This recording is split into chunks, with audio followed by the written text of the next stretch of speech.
ముఖ్యమంత్రి జగన్మోహన్ రెడ్డి సీఎం అవ్వడానికి ముందు ఈ 4.5 సంవత్సరాల కాలంగా అతడిని నోటి నుంచి రుచిగా వచ్చే అతి ముఖ్యమైన పదం ఏంటంటే నా ఆడబిడ్డలు నా అక్క చెల్లెములు. అరే నా ఆడబిడ్డలు నా అక్క చెల్లెములు అనేటప్పుడైనా కనీసం సిగ్గు సరం ఉండాలి అన్న విషయాన్ని కొన్ని గణాంకాలు, అదేవిధంగా కొంతమంది reports, at the same time కొన్ని జరుగుతున్న సంఘటనలు దృష్టి పెట్టుకొని కూడా ఆ పదాలు ఉపయోగించడానికి అతను అర్హుడా కాదా అనే సంగతి కూడా అతను కూడా ఆలోచించుకోవాలి. అట్ ద సేమ్ టైం ప్రజలు కూడా ఆలోచించుకోవాల్సిన అవసరం ఉంది. మీ పిల్లలు ఇంటర్మీడియట్ మరియు ఎంసెట్ చదువుతూ సబ్జెక్ట్స్ లో కన్ఫ్యూజ్ అవుతున్నారా? కాన్ఫిడెన్స్ లెవెల్ తక్కువగా ఉందా? రిపీటెడ్ మిస్టేక్స్ చేస్తున్నారా? అయితే మీకోసమే ఉంది Rise app. 1 lakh question bank, performance analysis, online classes by experts, ఇంకా మరెన్నో ఫీచర్స్ తో మీ ముందుకొచ్చింది Rise the perfect guide. Description లో ఉన్న లింకును ఉపయోగించి సబ్స్క్రైబ్ అవ్వండి.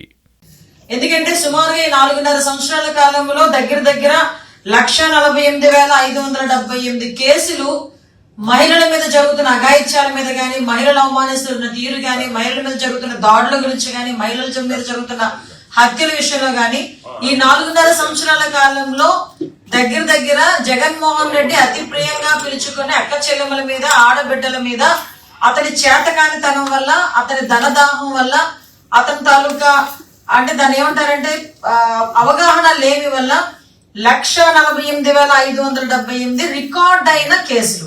ఇవి నేను 4.5 సంవత్సరాల కాలంలో చెప్తున్నా. అంటే ఓవరాల్ గా యావరేజ్ చూసుకున్న సంవత్సరానికి దగ్గర 30 నుంచి 40 వేల వరకు కూడా కేసులు నమోదవుతున్నాయి. ఇది నమోదవుతున్న కేసులు.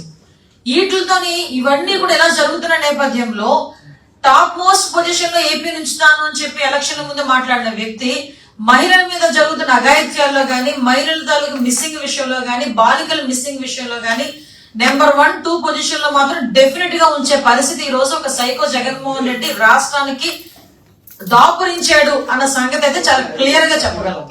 ఎందుకు దాపురించాడు అన్న పదం ఉపయోగించాల్సి వస్తుందంటే నిజంగా ఎంత దౌర్భాగ్యమైన పరిస్థితులు ఈ రోజు రాష్ట్రంలో నిన్న ఆడబిడ్డలు ఎదుర్కొంటున్నారు. అతని వివర్షంలోనే మనం వెళ్దాం. ఇదే అక్క చెల్లెములు, ఇదే ఆడబిడ్డలు ఎంత దారుణమైన పరిస్థితులు ఎదుర్కొంటున్నారంటే ఈ రోజు ఒక టూరిజం డెస్టినేషన్ రాబోయే కాలంలో ఈ రోజు వచ్చేస్తాను పెట్టిబేడ పట్టుకుని, రేపు వచ్చేస్తాను పెట్టిబేడ పట్టుకొని అని చెప్పి పెట్టిబేడ రెడీగా పెట్టుకుని ఏదో ఫ్లైట్లు దొరక ఇంట్లో కూర్చున్నట్టుగా కూర్చున్న వైజాగ్ రాజధాని ప్రాంతానికి నేను వచ్చేస్తాను అని చెప్పి మాట్లాడుతున్న ఇదే ముఖ్యమంత్రి, టూరిజం డెస్టినేషన్ అని చెప్పి ప్రగల్భాలు పలికే ఇదే ముఖ్యమంత్రి ఈ రోజు వైజాగ్ లో పొట్ట చేత పట్టుకుని పక్క రాష్ట్రం నుంచి మన రాష్ట్రానికి వలస వచ్చిన ఒక కుటుంబాన్ని రక్షించాలనే పరిస్థితి. దారుణమైన సిచ్యువేషన్స్ ఈరోజు ఒక 17 ఏళ్ల దళిత బాలిక, ఒరిస్సాకు చెందిన దళిత బాలిక మీద 11 మంది గ్యాంగ్ రేప్ జరిగితే పరిస్థితి ఎలా ఉందిరా అంటే పోలీసులు ఇన్ఫర్మేషన్ ఇవ్వరు, తల్లిదండ్రుల్ని కలవనివ్వటానికి కనీసం ప్రయత్నం చేసినా కూడా వాళ్ళని కనిపించనివ్వరు. ఇప్పటికీ ఆ ఆడబిడ్డ ఎక్కడుందో ఎవరికి తెలియదు. ఒకసారి డిసెంబర్ 18వ తారీఖున ఆ తల్లిదండ్రులు ఆ అమ్మాయి కనిపించట్లేదని 4th టౌన్ పోలీస్ స్టేషన్ లో ఆ అమ్మాయికి రిపోర్ట్ ఇస్తే ఆ అమ్మాయిని 18వ తారీఖు 19వ తారీఖుల్లో పట్టుకోవలసిన ఆ అమ్మాయిని ట్రేస్ చేయాల్సిన పోలీసులు నిమ్మకి నీరెత్తినట్టు కూర్చోవటం వల్ల, వాళ్ళ తాలూకా వైఫల్యం వల్ల 11 మంది ఆ అమ్మాయిని గ్యాంగ్ రేప్ జరిగిందంటే నిజంగా దీని తాలూకా తప్పు మనం ఎవరి మీద పెడతాం, ఎవరి మీద మనం మాట్లాడుకోవాల్సిన పరిస్థితి ఈరోజు వచ్చింది. దీనికి బాధ్యత గవర్నమెంట్ తీసుకుంటుందా, పోలీస్ వ్యవస్థ తీసుకుంటుందా, నా అక్క చెల్లెములు నా ఆడబిడ్డలు అని చెప్పి ప్రగల్భాలు పలికే ముఖ్యమంత్రి తీసుకుంటాడా? దళితురాలు అయి ఉండి కూడా నేను హోమ్ మినిస్టర్ గా ఉండి పనికిరాని ఒక హోమ్ కే పరిమితమైన మినిస్టర్ అనుకుంటున్నా ఆ హోమ్ మినిస్టర్ తీసుకుంటారా? ఏదో దొంగలు పడ్డ ఆడలకి కుక్కలు మొరిగినట్టు ఇక్కడ ఆల్రెడీ కేసు ఫైల్ చేసేసిన తర్వాత మహిళా కమిషన్ అతి ముఖ్యంగా స్పందించేసి సుమోటాగా తీసుకున్న ఈ కేసుని చెప్పి మాట్లాడుతున్న పరిస్థితి చూస్తూ ఉంటే జనాలు ఏమైనా ఎర్రోలు అనుకుంటున్నారా? నిజంగా చాలా బాధ అనిపించిందండి. డిసెంబర్ 30వ తారీఖున రాత్రి ఈ విషయం ప్రెస్ లోకి వచ్చినట్టుంది. ఐ థింక్ సో 31 మధ్యాహ్నానికి మేము అరెస్ట్ చేశామని చెప్పి పోలీసులు చెప్పారు. 31 మధ్యాహ్నానికి మా మహిళా కమిషన్ చైర్పర్సన్ అప్పుడు నిద్ర లేచినట్టుంది. మరి బయటకు వచ్చి నేను సుమోటోగా తీసుకున్నాను ఈ కేసుని, పోలీసులు చెప్పలేదండి. సుమోటోగా ఆ కేసు తీసుకుంటున్నాను అంటే పోలీసులు ఆల్రెడీ అప్పటికే కేసు ఫైల్ చేసి ఉన్నారు. కేసు ఫైల్ చేసామని చెప్పారు. అది కూడా బయటికి ప్రెస్ కి కూడా ఎక్కడ కూడా బయటికి వాళ్ళు రివీల్ చేయలేదు.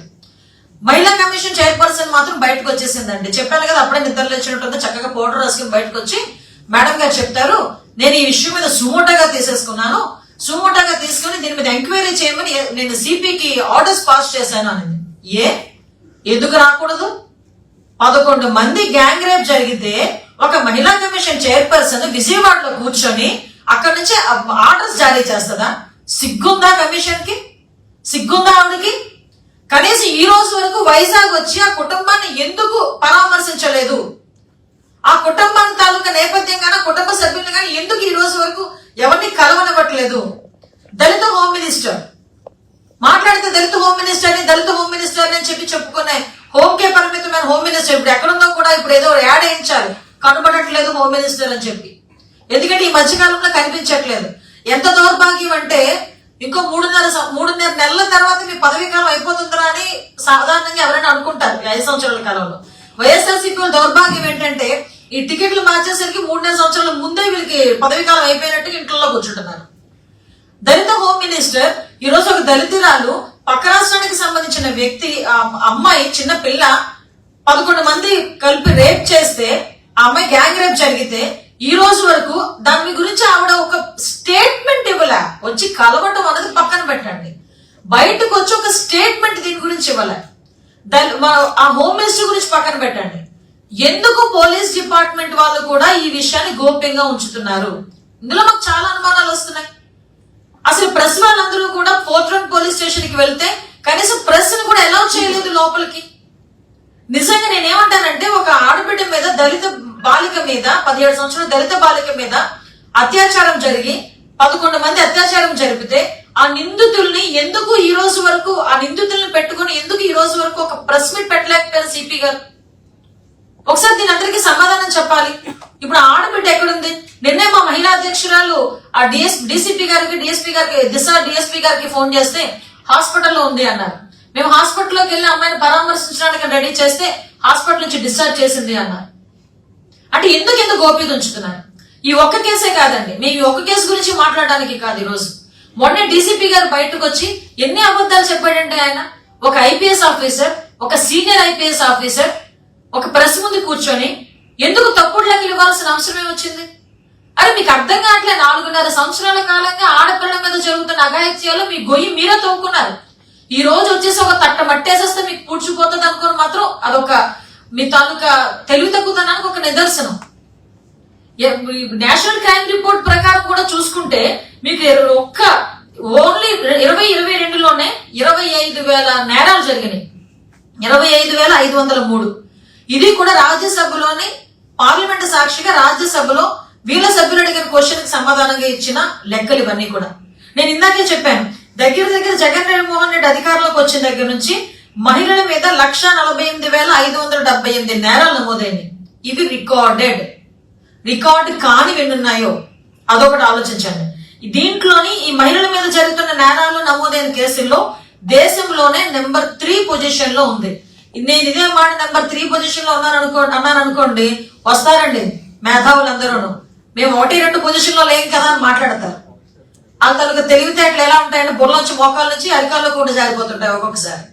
అంత దారుణంగా ఉంటారు వాళ్ళు. At the same time YCP పాలనలో మహిళలు చిన్నారులు అదృశ్యమయ్యారని 30,196 మంది మహిళలు చిన్నారులు అదృశ్యమయ్యారని మాతో పాటు పవన్ కళ్యాణ్ గారు కూడా చెప్తే పవన్ కళ్యాణ్ గారి మీద కేసులు పెట్టారు. అంటే సిచ్యువేషన్ మీకు చెప్తున్నాను ఎంత దారుణంగా ఉన్నది అని. గణాంకాలు చూసుకున్నా కూడా కేవలం జాతీయ కుటుంబ ఆరోగ్య సర్వే లెక్కల ప్రకారం రాష్ట్రంలోని 15 నుంచి 19 సంవత్సరాలు అంటే బాలికలు వీళ్ళు దగ్గర 12.6% గర్భం దాలుస్తున్నారు. అంతవరకు ఎందుకంటే నిన్న ఈరోజు మళ్ళీ పేపర్లో చూసాను, 14 సంవత్సరాల అమ్మాయి వాళ్ళ మేనమామ వల్ల అమ్మాయి గర్భం దాల్చింది. అంటే ఇలాంటి సంఘటనలు ఇవన్నీ పక్కన పెట్టండి. నేను డీసీపీ గారిని అడుగుతున్నా, బాబు డీసీపీ గారు, నేను 4.5 సంవత్సరాల కాలం నేను వెళ్ళట్లే, కేవలం డిసెంబర్ నెలలో మచ్చుకి ఒక 10 సంఘటనలు మీకు తెలుసో లేదో నాకు తెలియదు. నవంబర్ 26 నుంచి ఇప్పుడు డిసెంబర్ వరకు చూసుకుంటే దగ్గర 40-50 కేసులు నమోదైనవి. 40-50 కేసులు నమోదైనవి అందులో మచ్చుకు చూసుకుంటే ఏలూరు జిల్లా వేలేరుపాడు మండలంలోని 10వ తరగతి చదివిన అమ్మాయి మీద ఒక అమ్మాయి మీద అఘాయిత్యం ఏలూరులో. నవంబర్ 30 చూసుకుంటే సింగరాయకోణలోని బంగినపల్లిలోని ఆటో డ్రైవర్ ప్రతాప్ అనే వ్యక్తి ఒక బాలిక మీద అత్యాచారం. డిసెంబర్ 4 చూసుకుంటే నంద్యాల బనగాలపల్లిలోని నందకృష్ణ అని మీ వాలంటీర్ 5,000 జీతగాడు ఉన్నాడు కదా, 5,000 జీతగాడు జీతం సరిపోవట్లేదని ఒక వివాహితను 5 తులాల బంగారంతో పాటు తీసుకెళ్లిపోయాడు. ఇలాంటి కేసులు ఎన్నున్నాయి ఒకసారి ఆలోచించండి.